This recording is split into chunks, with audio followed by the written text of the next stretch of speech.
The data of caste survey is out in Bihar, which says 82% are Hindu, 17% are Muslims. If you talk about the castes, 63% belongs to backward class and extremely backward class, 21% belongs to scheduled caste and scheduled tribes, and these cumulatively constitutes 84% of the total population.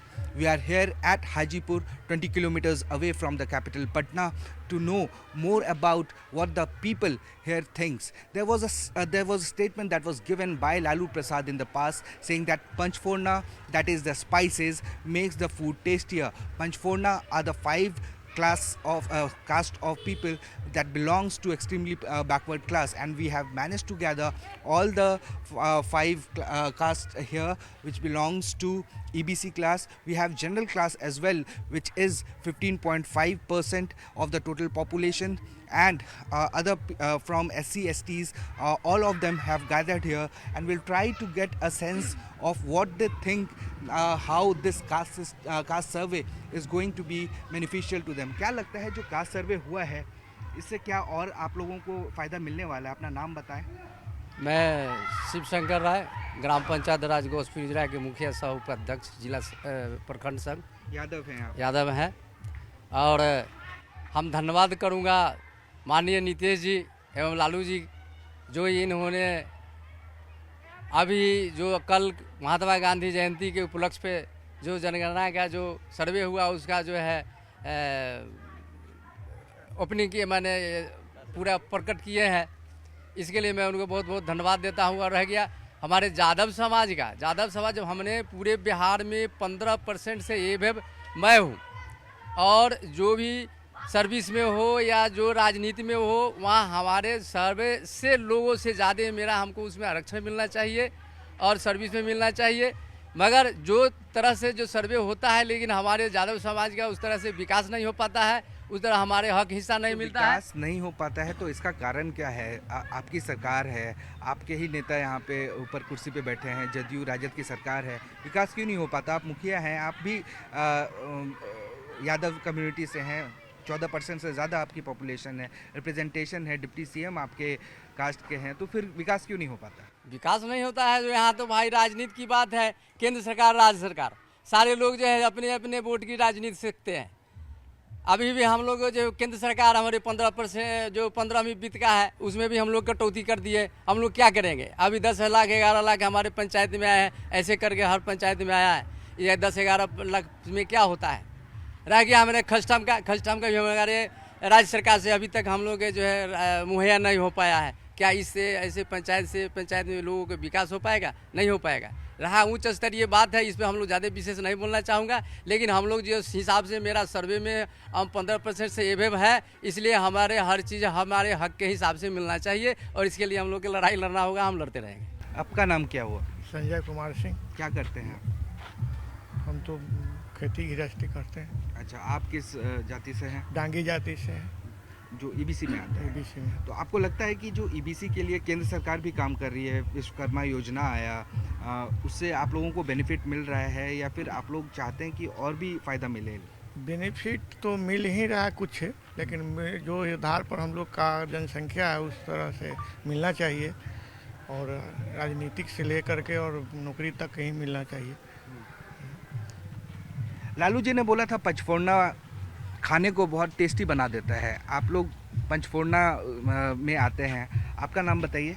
मेरा नाम मनोज कुमार ठाकुर, हाँ, ग्राम पंचायत राज गौसपुर इजरा के 7 number ward का ward सदस्य हूँ, और मेरा अपना ही है जी। अच्छा, तो अब ये बताइए कि 1992 से जो रिजर्वेशन है वो मिल रहा है, 27% मिल रहा है। कई राज्य सरकार की योजनाएं भी आई, केंद्र सरकार की योजनाएं आई। क्या लगता है कि वो सफिशिएंट है? मतलब कि क्या वो उतना काफ़ी है, या फिर और योजनाओं की आने की ज़रूरत है? हम लोगों को योजना में जो भी आती है उसमें हम लोगों को लाभ मिलना चाहिए, यही हम लोग चाहते हैं। अभी तक मिलता है लाभ? अभी तक ला तो कुछ मिला है, कुछ उतना नहीं मिला है। केंद्र सरकार से क्या क्या लाभ मिला? केंद्र सरकार से अब हम लोग को तो कोई लाभ नहीं मिला। विश्वकर्मा योजना में गए थे आप?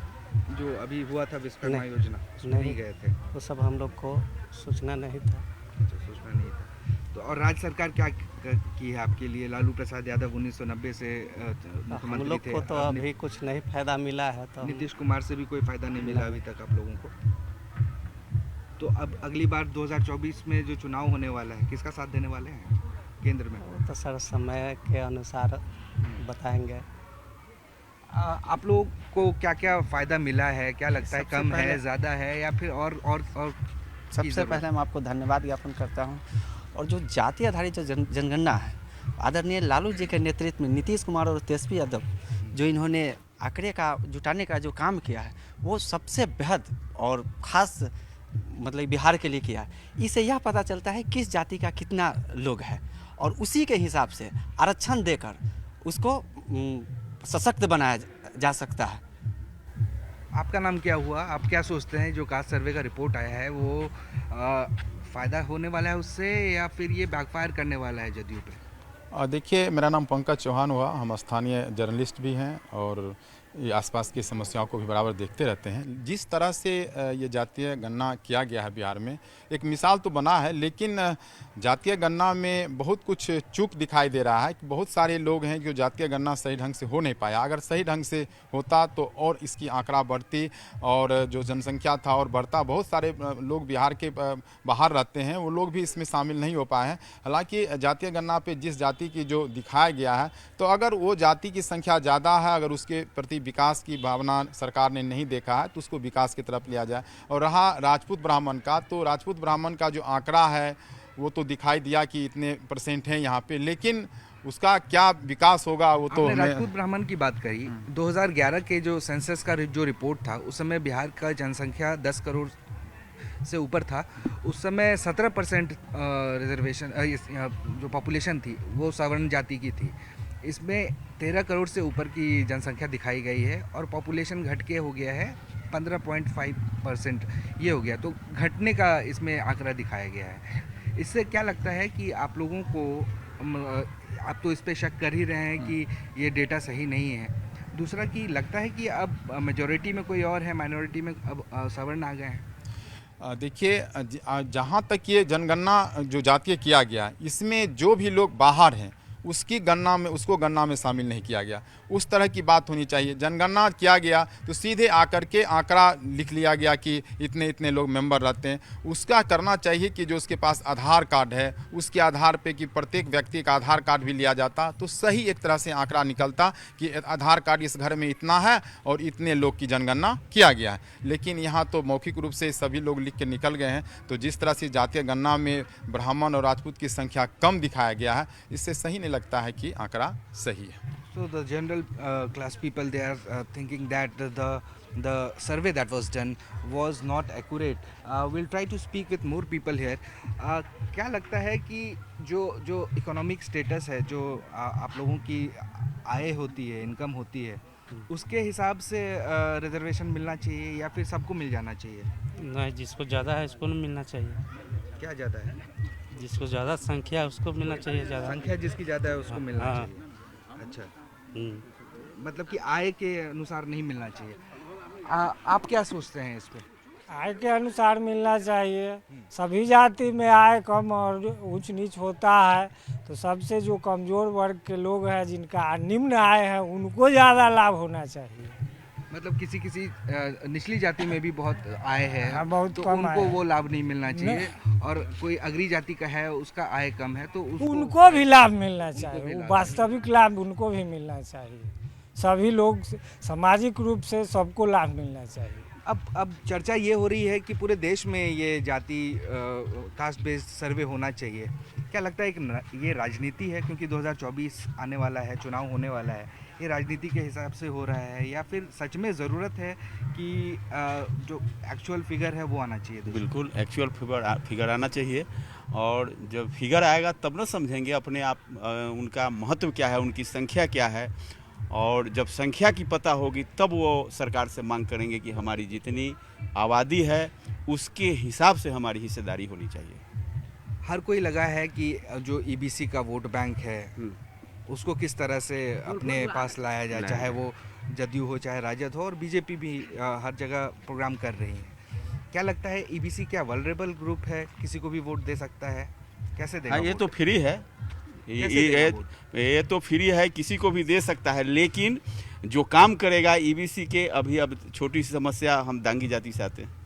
अब हमारे यहाँ जो समस्या है, पदाधिकारी के द्वारा कह दिया जाता है कि दांगी जाति है ये नहीं है, अब हम लोगों का कास्ट सर्टिफिकेट नहीं बन रहा।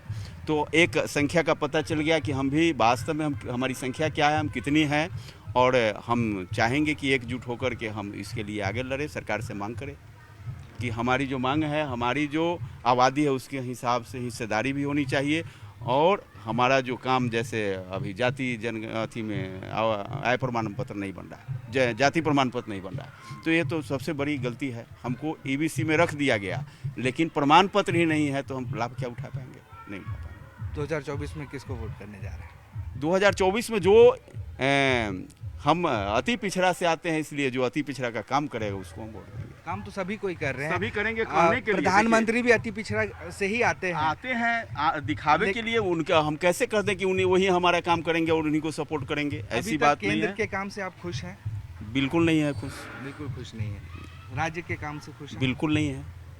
तो फिर आपके लिए क्या मुआयना क्या होगा? 6 ये महीने में कुछ और बदलने वाला नहीं है? बिल्कुल बदलेगा, निश्चित बदलेगा।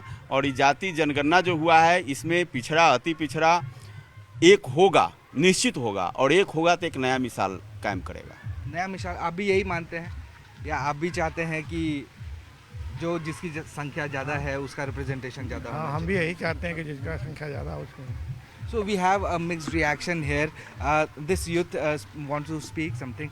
क्या लगता है कि ये सर्वे जो हुआ ये राजनीति से प्रेरित है, या फिर इसमें सही मायने में इससे कुछ फ़ायदा होने वाला है? मेरा नाम अविनाश कुमार है और मैं इसी ग्राम पंचायत का निवासी हूँ और मैं पेशे से एक छात्र हूँ।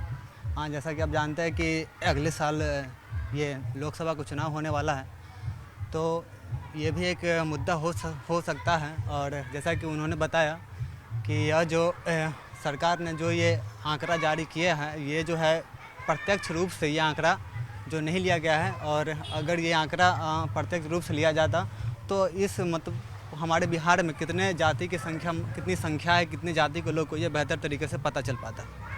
So we saw how different caste people from different castes, they have their opinion. Some are saying that it's not politically motivated, but it is going to be benefited because those who have more numbers should get more representations. General caste people are not satisfied with the report, saying that their actual figures are not mentioned in the report. So the ground people over here, they are waiting for the development, and they don't have much to say about who they are going to vote for, but their main concern is development, and for that they are going to vote in 2024 with